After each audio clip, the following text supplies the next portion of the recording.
അങ്ങനെ അവസാനം നമ്മളൊരു കുന്നംകുളം വേർഷൻ എലിക്കിൻ്റെ ഓണറായിരിക്കുകയാണ് ഗൈസ്. അപ്പോൾ അതെങ്ങനെ ഉണ്ടാക്കിയെന്ന് വെച്ചാൽ ആദ്യം ഒരു ഡ്രോയിങ് പേപ്പറിൽ ഇതുപോലെ വരച്ച് വെട്ടിയെടുക്കുന്നുണ്ട് കേട്ടോ. അപ്പോൾ ഇത് ബോട്ടം പാർട്ടും ഇത് ബോഡി പാർട്ടും ഇത് ഹെഡും ഇതൊരു കൈയും ആൻഡ് ഇത് അടുത്തൊരു കൈയുമാണ് കേട്ടോ. സത്യം പറയാന്ന് വെച്ചാൽ ഇപ്പം നമ്മുടെ ഏത് വീഡിയോ എടുത്ത് നോക്കിയാലും ഒരു കമൻറ്റ് എലിക്കനെ ഉണ്ടാക്കുക എന്നുള്ളത് മസ്റ്റാണ് കേട്ടോ.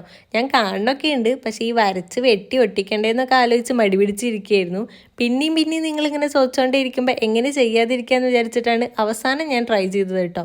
പിന്നെ ഇതുപോലെ കുറച്ച് സ്ട്രിപ്സ് കട്ട് ചെയ്തെടുക്കുന്നുണ്ട്. അത് എന്തിനാന്ന് വെച്ചാൽ ഇതുപോലെ ഒട്ടിച്ചു കൊടുക്കാനാണ് കേട്ടോ. അങ്ങനെ നമ്മുടെ ബോട്ടം പാർട്ടും ബോഡി പാർട്ടും ഹെഡും കൈയും ഒക്കെ റെഡി ആയിട്ടുണ്ട്. ഇനി സിമ്പിളായിട്ടൊരു സ്ട്രോ വെച്ചിട്ട് ഹെഡും ബോഡി ഇതിക്ക് ഇറക്കി കൊടുക്കുക കേട്ടോ. ഇപ്പോൾ മോഹൻലാലിന് തോളിനൊരു ചെരിവുള്ള പോലെ നമ്മുടെ എലിക്കിന് തലയ്ക്കൊരു ചെരിവില്ലേ എന്നൊരു ഡൗട്ട്.